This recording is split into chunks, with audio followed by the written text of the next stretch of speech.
Okay guys, so here we are in our analytic page in our YouTube channel. So I have here the data of the last 28 days, and if we go down below here, we see that there is the list of our top videos in this period, and the number one is this one, is one of my tutorials.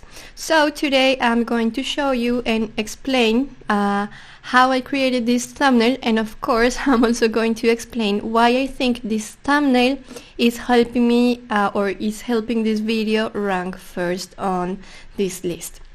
Okay, so first I'm going to show you here the design in Canva, and I'm going to break it down a little bit. First, to explain why I think this is working, and second, we are going to do like the recreation of this design in Canva, of course. So first thing is that when I created this thumbnail, I really thought about telling the full story of the tutorial, let's say, in this one thumbnail. So in this tutorial I teach people how to create videos in Canva, but these videos include animations and also include music. So here we have the keywords: create videos with animations and music. And also what I did in this thumbnail is to add this block or this shape, rectangular shape, behind animations, because I knew when I created this tutorial that animations are a hot topic. Then I also used these two elements, like the little stars and this animation, because I thought it gave the thumbnail something, you know, like a magical or fun to the design. Of course, I included the logo of Canva, so people can recognize like really fast that the tutorial is about Canva. And then I also added this brush because I thought it could also add something of creativity to the thumbnail, and some other elements like the paper texture at the back, the gradient, and of course here it is very important that I also included this phone, because in the tutorial I teach how to create the video with your phone. And like the first video that we include in the animation is made with the phone. And also we have here this icon, which is really important because it's the symbol of YouTube or video. So this icon also helps people recognize really fast that this thumbnail talks about videos. Even before reading, they see this and they understand something about videos, and then they can read this and understand the full idea of the tutorial. So when I was also doing this research about thumbnails, I read about this, and they were saying that it is really important to tell the story of your video in your thumbnail. Maybe not in all your thumbnails, but yeah, once in a while you can do it. And I think because I explain really well everything that I'm teaching in the tutorial in this thumbnail, is helping this tutorial to retain people's attention, because I explain everything that is in there, and if people are interested in this topic, they will watch till the end. So now let's start with the recreation of this design. So the first thing that I'm going to do is to open a blank page in Canva. So here I am in my Canva homepage, and the first thing that I'm going to do is to select this presentation category, because it has the right measurements or size that I need for this thumbnail. So I'm going to click here, and this is going to open a blank page for me to start from scratch. So the first thing that we are going to do, I'm going to go back to the original design, and it's just to illustrate what I'm going to do now. If you pay attention to the background of this design, there is like a paper texture. Like behind this gradient there is a paper texture. So I like to add once in a while in the background some texture, so the design is not so boring and it has something fun. So let's do that. What I did is to go to this left menu and you see here the option background. So let's open this menu, and I'm going to type here in the search box paper, and you will see this texture here.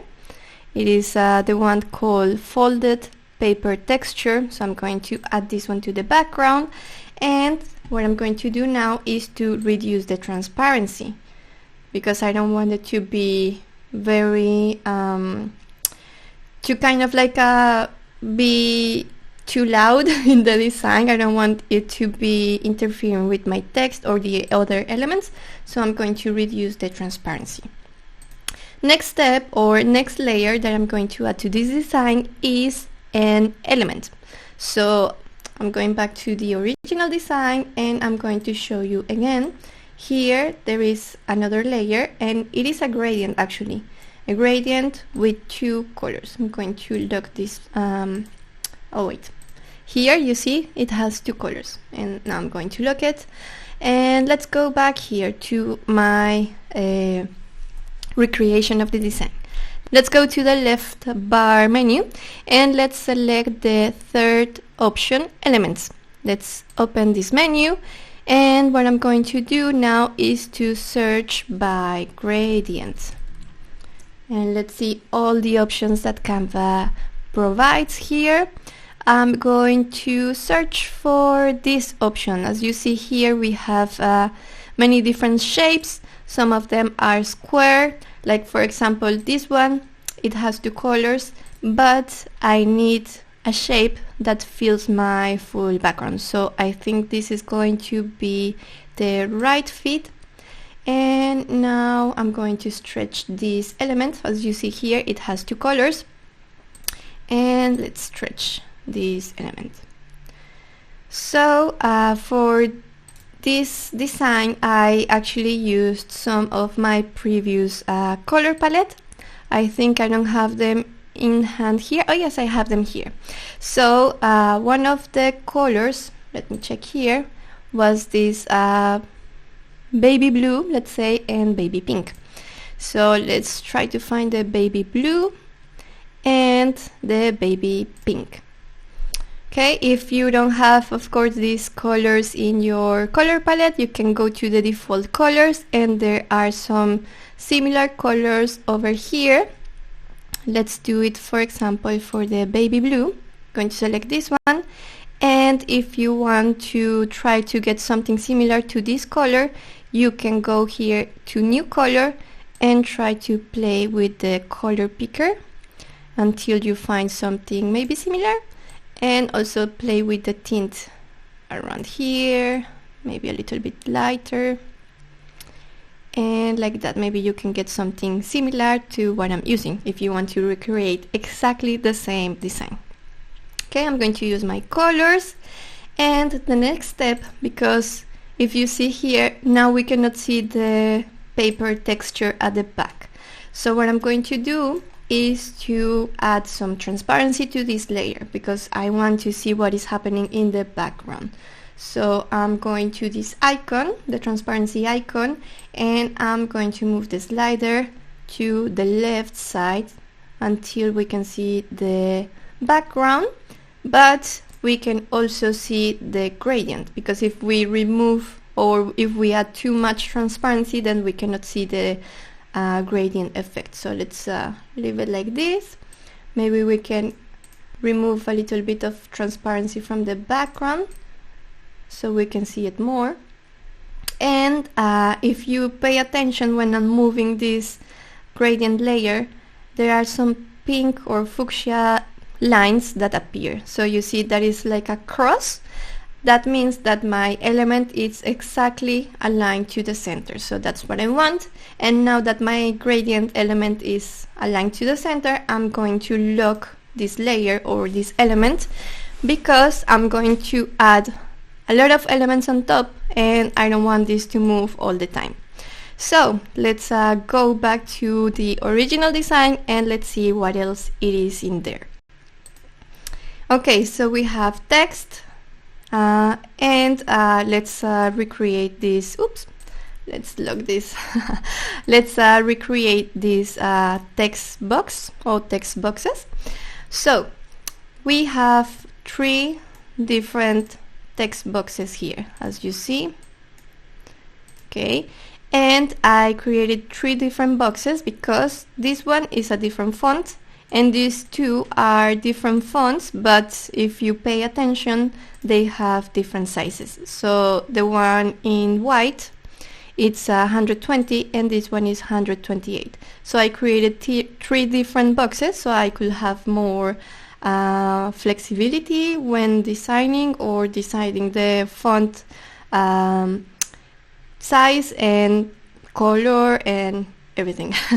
So let's go back to my recreation design and let's add 3 different text boxes. So I'm going to the left menu bar and I'm opening the text tab, and let's go here. We can select any of them.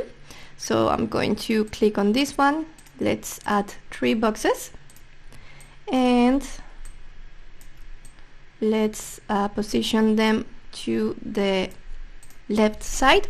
So let's add first the text and then we are going to add all the different settings so they look exactly as my original design. So here it says create videos with animations and music, and all the 3 different boxes are in capital letters, which is important for the aesthetic of the design, or at least for recreating this design. I'm going to use everything exactly the same, and all of them are in capital letters. Okay, so now I'm going to add all the different settings. So I guess the first text box, it was this font called Futura, and as you see this is in the uploaded fonts. This is a font that I uploaded to my brand kit because I have Canva Pro. So I have these personal or branded fonts. For the other 2 text boxes, I'm going to select the 2 of them because both of them have the same font, and this font is California Regular. I also bought this font and I uploaded it to Canva. If you don't have these fonts, you can also use any other font that you can find here in Canva and that maybe looks similar. For example, for the Futura one, the first text box, you can use Archivo or Archivo Black. And yeah, something you can just browse through this list of fonts and find something similar. Okay, so let's make these text boxes a little bit bigger. I'm going to reduce the size of this box so it is not so big and it doesn't interfere when I'm designing. So what I did here, as you see, this one I already shrink the size of the box, but how did I do this so you can shrink both sides at the same time? So I'm going to use this box as element, and instead of just shrinking one size, I'm going to press Alt, the key Alt, and then I'm going to drag one of the anchors, and while I'm pressing Alt, you see that both sides move at the same time. So I really like this option and I use it a lot. It helps me because I think it's more precise, and I think it helps me design faster actually. Okay, so now I'm going to change the color of the fonts. I'm going here to this menu and I'm going to click here on the A where it says text color, and I guess this font was blue, the other one was white, and the third one was a dark blue. So I don't have that dark blue here, but let's try to make it here. So what I'm going to do is to move the pointer a little bit, like not in the corner, like a bottom left corner, but a little bit up, and then I'm going to move the tint towards the blue and maybe something closer to the right, actually, because if not, this without saturation. So I guess that color was kind of like this blue, something around here. Okay, so if you don't want to do all of these steps, maybe you can just grab the hex code I'm showing you here, and that's it. Okay, so now I'm going to check the size of this text. Let me check. So this one is 97.7 and 120, 128, 97.7. So I can just click the text box and click here on the numbers, and I can actually type it, 97.7. And I need to make this box a little bit bigger, so I have it in just one line. This one was 120, same thing. So I'm going to press Alt and drag this anchor to the right, and I'm going to do the same thing for this one, 128. Okay, so now I'm going to grab all the elements and position to the center, aligned elements to the center. Okay, and I'm going to add a rectangle to the back of this text box to make it pop a little bit more. And also what I want to show you here, just having the text on this thumbnail, I think actually this one is covering maybe like I will say 40% of the space on this thumbnail. I'm going to go to Page Manager to see how it looks. You can see that even if I shrink the page a lot, I can still see the text. This is very important when we are creating thumbnails. And yeah, like if we cut this page into 4 pieces, it could be like more than 25% of this page, or the space of the page. I think yeah, having big text is very important for thumbnails. Okay, so let's go back to the recreation of this design, and I need a rectangular shape. So I'm going here to the left bar menu, going to open the Elements tab, and I'm going to close this old search and go to Shapes. I'm going to select this square shape, and I'm going to make it bigger and adjust the size so it fits my keywords here.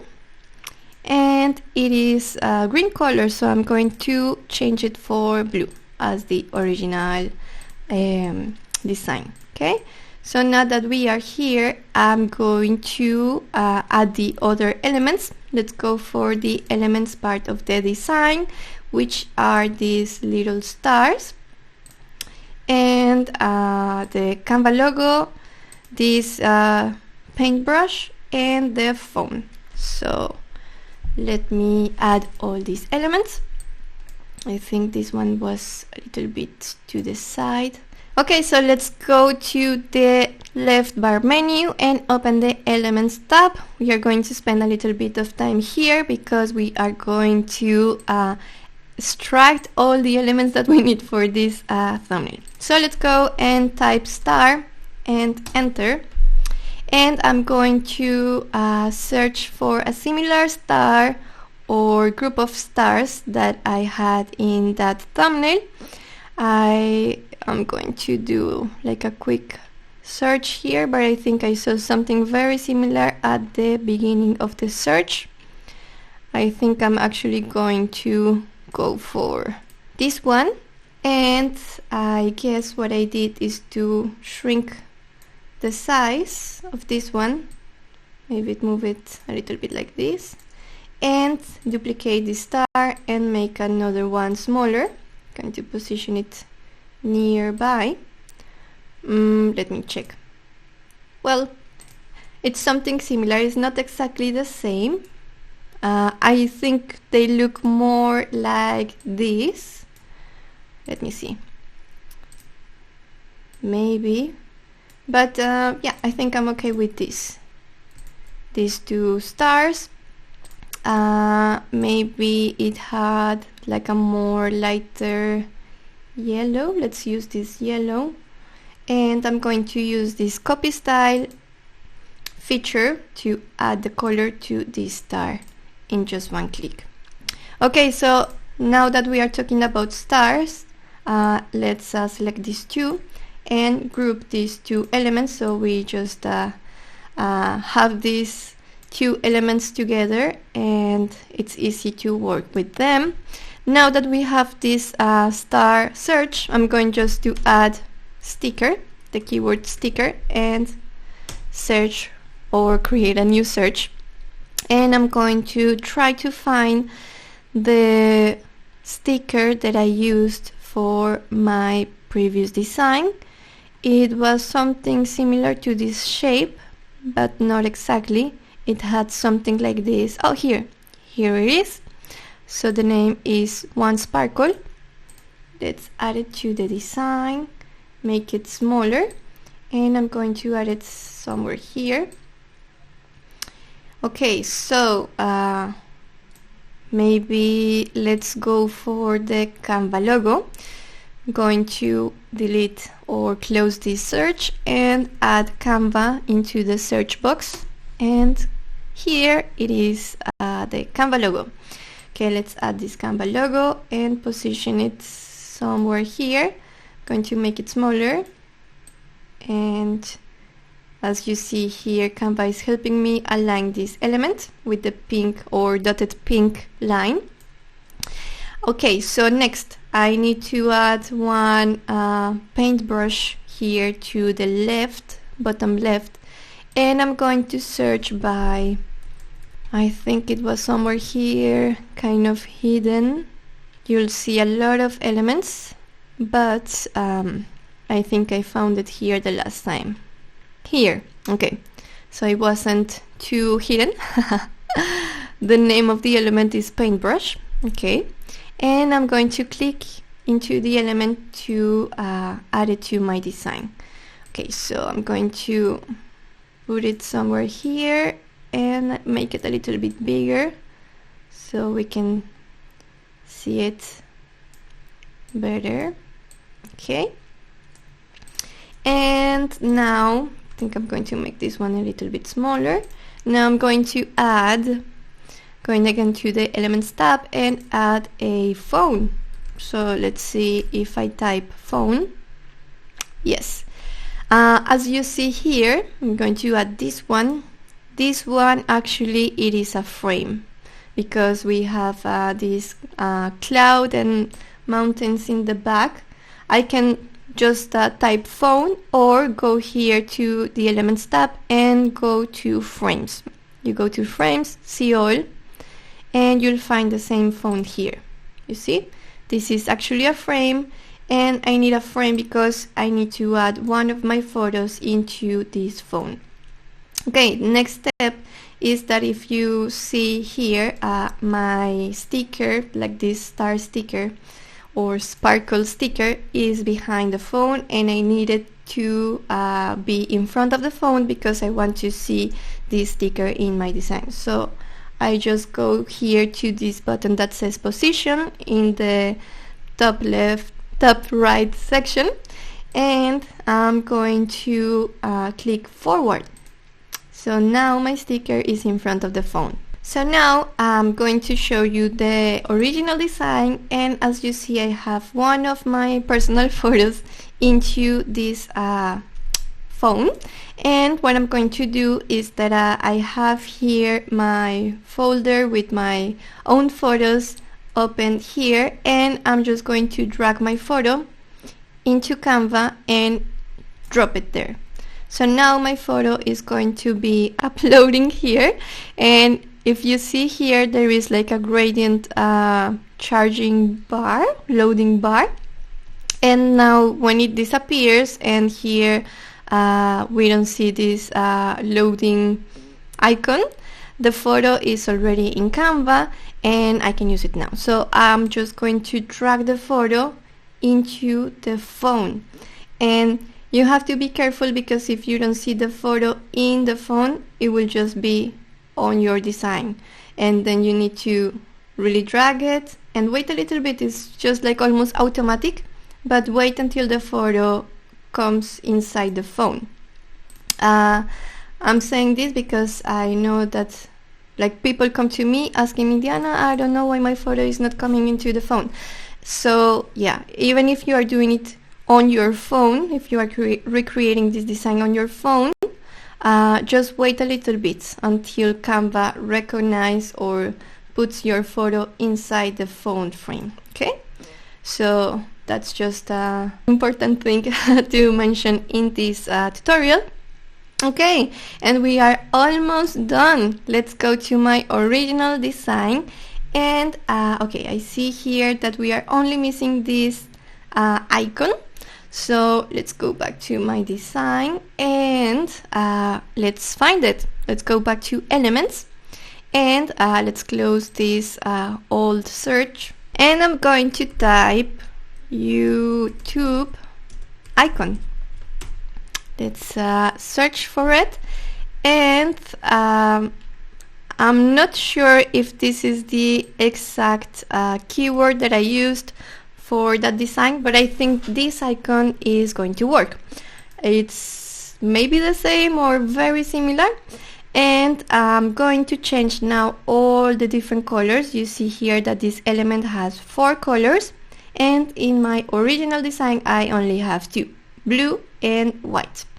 So I'm going to change all the red colors for my blue color, and I'm going to select each of these colors and change them for blue. So that's it.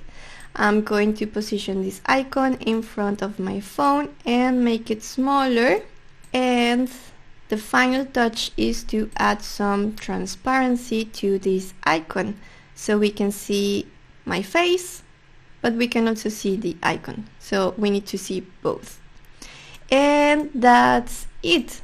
I think maybe we are just missing some like dimensions. Maybe we need to make some elements bigger, so this design it's exactly the same as my previous or original design. Let's make these elements bigger somewhere here, but I think it's almost the same. Let's see.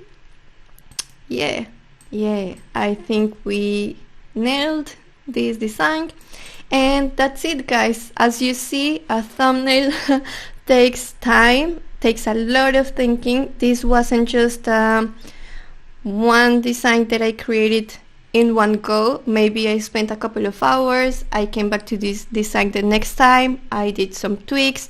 I fixed somewhere here, somewhere there. I tried different photos for this design, and I tried different elements, different stars, and this is the final outcome.